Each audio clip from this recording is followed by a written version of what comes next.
to the island of Sinulog. There are two versions of the Sinulog, the candle vendor Sinulog and the war dance Sinulog.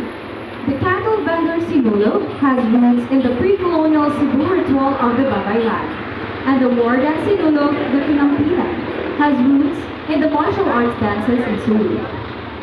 The folk brass version of Sinulog shows you a Babaylan healing dance ritual of pre-colonial Cebu, the Pangalay, a traditional martial arts and meditation dance of the Tausug of Sulu, Tausug Kultao or the Sacred Strike, a deadly traditional martial arts dance, Arnis, the Cebuano martial arts, and the Pinampilan steps of the Troop Sinulog, the prayer war dance.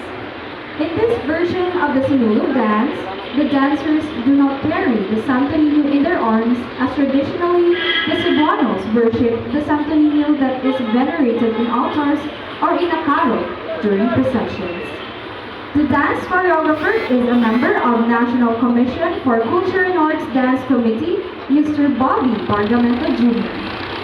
Dance to the beat of the gong as our Bag-ong Teatro Junquera dancers perform a dance of war, praise, thanksgiving, and petition to the child Jesus. Viva el Señor! Viva el Señor!